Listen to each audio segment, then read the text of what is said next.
Paz do Senhor, irmãos, que a graça do Senhor esteja com cada um de vocês. Estou aqui para gravar mais um vídeo, falar mais um pouco da Palavra de Deus com cada um, compartilhar algumas coisas que eu tenho visto e sentido na presença de Deus. Irmãos, analisando a Palavra, analisando a Bíblia, lendo, sem influência do sistema religioso, lendo livremente, orando a Deus, na presença de Deus, estudando ali o que Jesus ensina, o que as Escrituras nos direciona, nós percebemos que, eu percebo no caso, que a Palavra de Deus realmente, a Bíblia, os ensinamentos de Cristo realmente não nos leva a uma religião. Não é isso que Jesus veio trazer para nós. O próprio Senhor Jesus disse que veio trazer liberdade, libertação aos cativos, visão aos cegos. Então Jesus, a obra de Cristo na cruz, Jesus não quis fazer uma religião, ele não quis juntar pessoas, ele trouxe salvação ao homem, ele trouxe salvação para quem está perdido, para quem estava prisioneiro.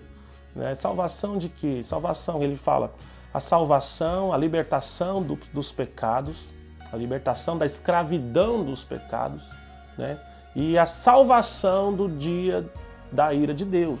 A nossa salvação é da morte eterna.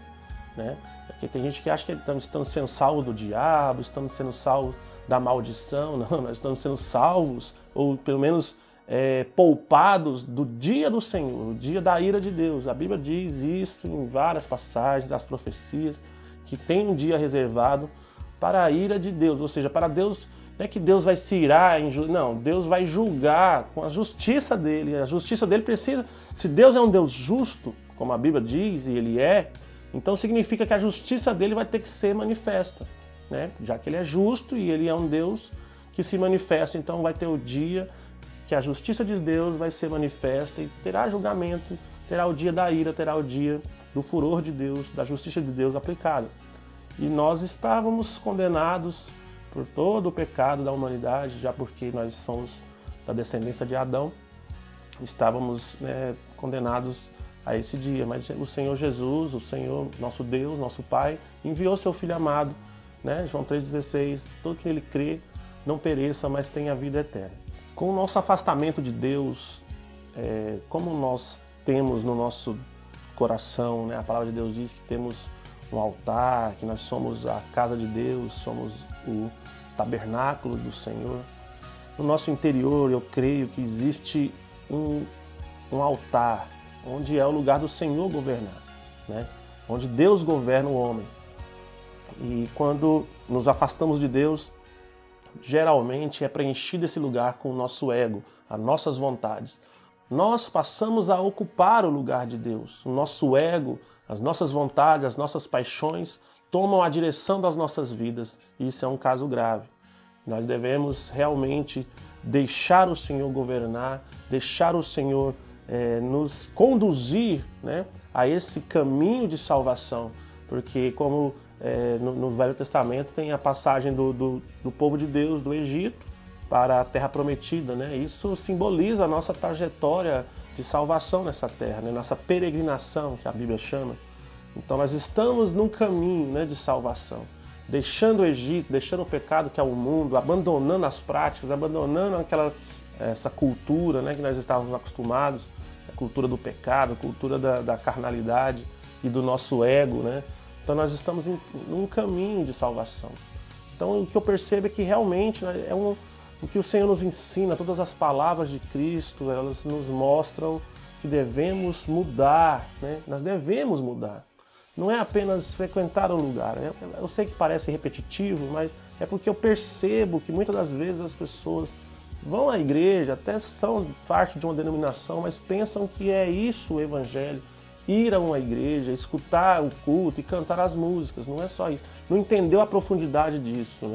A reunião dos crentes, ela é uma reunião de unidade, de fé, de confiança no mesmo propósito, no mesmo pensamento.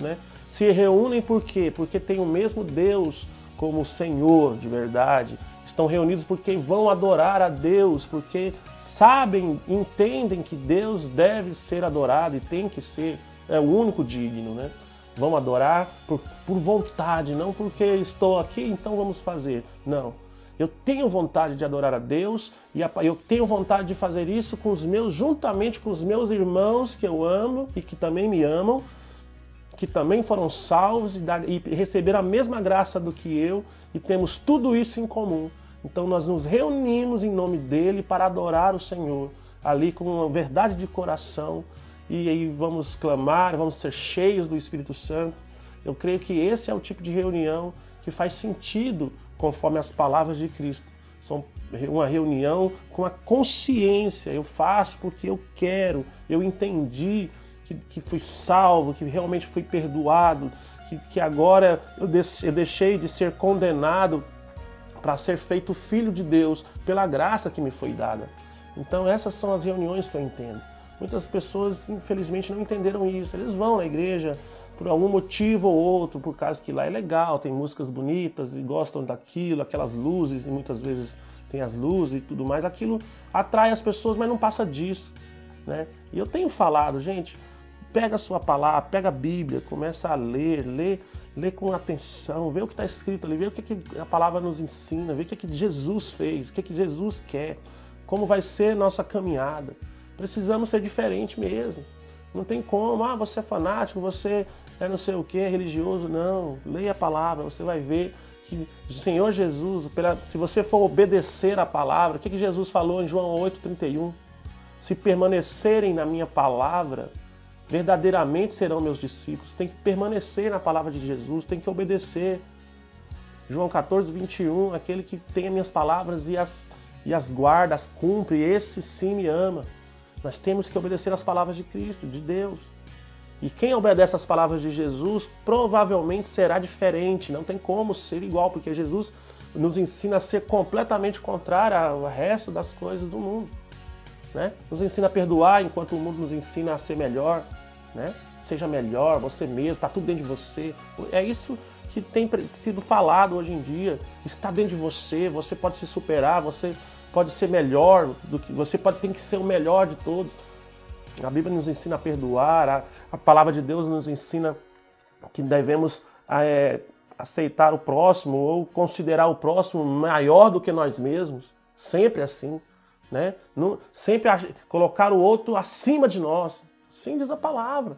Então os ensinamentos de Cristo são contrários. Então se você obedece a Cristo, provavelmente você será diferente do mundo. Reúna-se com seus irmãos, mas reúna-se com o coração em Deus, para Ele. Entenda que você vai adorar ao Senhor, que você vai louvar este nome, que você vai porque entende que foi salvo, foi liberto, está sendo liberto, está andando no caminho da salvação em Deus, pela obediência que você vai andar. Porque, como eu estava falando antes, se você ocupa o lugar de direção da sua vida, você está ocupando o lugar de Deus. E a palavra de Deus diz que só tem um Deus. Quando o seu ego, a sua vontade é que te governa, você não está sendo governado por Deus, você está sendo governado pelo ego, pelas paixões do mundo, corrompida pela potestade do ar. Dá uma lidinha lá em Efésios capítulo 2, você vai entender o que eu estou falando. A potestade do ar corrompe esse ego, corrompe essas paixões em nós. Então nós vamos estar buscando caminhos contaminados e estaremos sendo o nosso próprio Deus. Isso é abominação ao Senhor. Nosso ego tem que ser subjugado para que o Senhor governe a nossa vida de verdade e seja realmente o nosso Deus. Para Ele ser o nosso Deus, Ele tem que estar no lugar que Ele deve estar, em primeiro, no lugar de governo da nossa vida, de direção da nossa vida. Isso aqui está faltando, ser governado por Deus. Nós devemos permitir, deixar o lugar de governo para o Senhor e a Sua palavra. Que você seja pleno da graça de Deus, da palavra de Deus, e tenha um entendimento da salvação do Senhor. E permita que o Senhor governe a sua vida, seja o Senhor, o Deus da sua vida de verdade. Que você seja salvo e abençoado em todo o seu caminho, na sua peregrinação nesse tempo. Que Deus te abençoe. Até mais.